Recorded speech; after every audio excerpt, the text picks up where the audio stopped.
मुख्यमंत्री माझी लाडकी बहीण या योजनेच्या लाभार्थ्यांसाठी अत्यंत महत्त्वाची बातमी हाती येते आहे। ज्या महिलांना पैसे मिळाले आहे किंवा ज्या महिलांना पैसे मिळाले नाही या दोन्ही व्यक्तींसाठी ही बातमी अत्यंत महत्त्वाची आहे।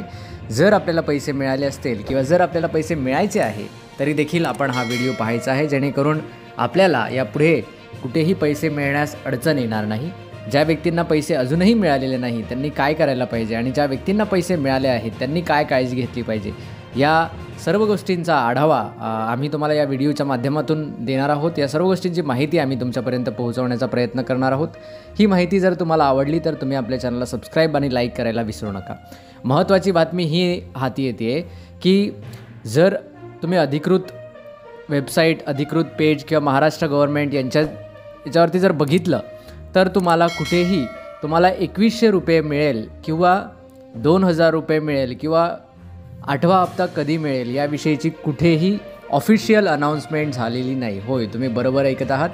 महिलांना 8वा हप्ता कधी मिळेल याची कुठेही ऑफिशियल अनाउन्समेंट झालेली नाही, परंतु तुम्हाला अनेक व्हिडिओच्या माध्यमातून, अनेक लिंक्सच्या माध्यमातून हे वारंवार सांगितलं जात आहे की तुम्हाला 8वा हप्ता या तारखेला मिळेल, 1 फेब्रुवारीला मिळेल, 2 फेब्रुवारीला मिळेल, 5 फेब्रुवारीला मिळेल, 10 फेब्रुवारीला मिळेल, 20 फेब्रुवारीला मिळेल, परंतु असं कुठेही मुख्यमंत्री किंवा उपमुख्यमंत्री यांनी अजूनही सांगितलेलं नाही आहे की तुम्हाला कधी हप्ता मिळेल याविषयीची निश्चिती अजूनही झालेली नाही आहे। त्यानंतर महत्त्वाची बातमी ही आहे की तुम्हाला 2100 रुपये मिळेल की नाही मिळेल, तर याविषयी देखील अजूनही अधिकृतरित्या घोषणा झालेली नाही।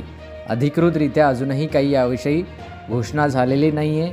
त्यामुळे तुम्ही या कुठल्याही व्हिडिओजवरती, कुठल्याही अफवांवरती विश्वास ठेवू नका, कारण अद्यापही 2100 रुपये त्याचबरोबर 8वा महिना याविषयी अजूनही सरकारने ऑफिशियल नोटिफिकेशन्स जारी केलेले नाही आहेत। त्यानंतर ज्या महिलांना अजूनही पैसे मिळाले नाही आहेत त्यांनी काय करावं हे देखील आपण सांगणार आहोत।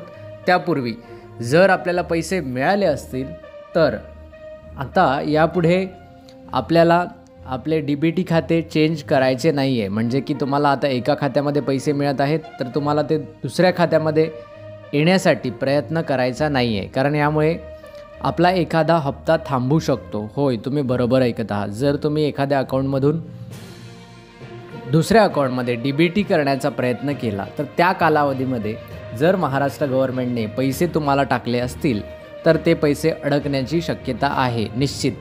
जर एखाद्या खात्यामध्ये ते पैसे टाकले असतील तर ते पैसे तुमचे अडकण्याची शक्यता आहे। त्यामुळे जोपर्यंत ती योजना तुमची चालू आहे तोपर्यंत तुम्हाला चेंज करायचं नाही, म्हणजे जे खातं आहे त्याच खात्यामध्ये ती सर्व्हिस ॲक्टिवेट राहू द्यायची आहे, ठीक आहे। त्यानंतर जर महत्त्वाची गोष्ट बघायची झाली तर DBT संदर्भात जसं मी सांगितलं त्याचप्रमाणे जर तुमच्याकडे एखादं अकाउंट आहे तर तुम्हाला मल्टिपल अकाउंट काढण्याची गरज नाही। म्हणजेच जर तुम्ही पोस्टामध्ये गेलात, एखाद्या योजनेसाठी अकाउंट काढलं आणि जर तुमचं फिंगरप्रिंट त्याला मॅच केलं तर कदाचित त्या अकाउंटला तुमचं DBT ॲक्टिवेट होऊ शकेल। त्यामुळे त्याला तुम्हाला ॲक्टिवेट करायचं नाही आहे। आणि विशेषतः पोस्टाचे जे अकाउंट्स आहेत तर त्यांचं सर्व्हर डाऊन असतं आणि पोस्टाचं अकाउंट प्राथमिक जेव्हा तुम्ही काढता तेव्हाच तुमचं DBT ॲक्टिवेट होतं। त्यामुळे जर तुम्हाला पैसे मिळाले असतील तर तुम्हाला एकच DBT ॲक्टिवेट ठेवायचं आहे, ती कुठलीही बँक असो।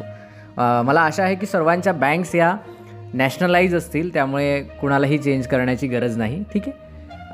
त्यानंतरची जी महत्त्वाची बातमी येते आहे, ज्यांना पैसे मिळाले नाही त्यांनी काय करायला पाहिजे। ज्यांना अद्यापही पैसे मिळाले नाही त्यांच्यासाठी देखील एक सूचना आहे।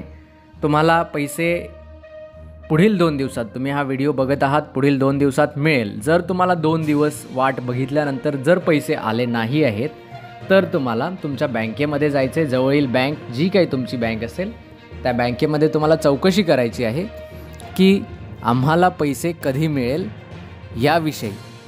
जर त्यांनी काही सांगितलं की नाही आमच्या बँकेमध्ये काही इश्यू नाही, आमच्या बँकेचा कुठलाही प्रॉब्लेम नाही आहे, तर तुम्ही त्या बँकेशी संपर्क साधून तुमचं DBT ॲक्टिवेट आहे की नाही हे निश्चित करायचं आहे। किंवा तुम्ही कमेंट करा की DBT ॲक्टिवेट कसं करायचं, तर तुम्ही जर कमेंट केली तर तुम्हाला DBT ॲक्टिवेट कसं करायचं किंवा ते कसं चेक करायचं, कसं करण्यापेक्षा कसं चेक करायचं हे अत्यंत महत्त्वाचं आहे। तर तुमचं कोणत्या खात्यामध्ये ॲक्टिवेट आहे हे आम्ही चेक करण्यावर व्हिडिओ बनवून तुमच्यापर्यंत माहिती पोहोचवण्याचा प्रयत्न करू। तर तुम्हाला तुमच्या जवळील बँकेमध्ये जायचं आहे, त्यानंतर तिथे विचारपूस करायची आहे की माझं इथे DBT ॲक्टिवेट आहे की नाही. जर नसेल तर मला ॲक्टिवेट करायला काय करावं लागेल. बँकचे जे कर्मचारी आहेत ते जे प्रोसेस सांगेल ती प्रोसेस तुम्हाला पूर्ण करायची आहे. त्यानंतर पूर्ण केल्यानंतर काही दिवसांच्या आत म्हणजेच 2 ते 3 दिवसाच्या आत तुमचे पैसे जे आहेत तर ते येतील. फक्त लाडक्या बहिणीचेच नव्हे तर इतर देखील तुमची जी रक्कम DBTमुळे रोखल्या गेली आहे, जसं गॅसचे पैसे असतील, त्यानंतर कोणाचे जर महिला स्टुडंट असेल तर त्यांच्या स्कॉलरशिपचे असतील, तर हे देखील पैसे तुमच्या DBT अकाउंटमध्ये येण्याची मोठ्या प्रमाणावरती शक्यता आहे. यानंतर आपल्या बऱ्याच लोकांच्या कमेंट्स आहेत, बऱ्याच लोकांचे मेल आहेत, तर त्यावरती देखील आपण पुढील व्हिडिओमध्ये चर्चा करूया की तुमचे काय काय प्रश्न आहे. जर तुम्हाला काही प्रश्न असतील तर तुम्ही कमेंटमध्ये निश्चित कळवा. आम्ही यावरती सविस्तर उत्तरे देण्याचा प्रयत्न पुढील व्हिडिओमध्ये करूया. ठीक आहे, चला तर भेटूया एका नव्या व्हिडिओमध्ये नवीन माहितीसह. तोपर्यंत मी शैलेश घेतोय आपली रजा. नमस्कार.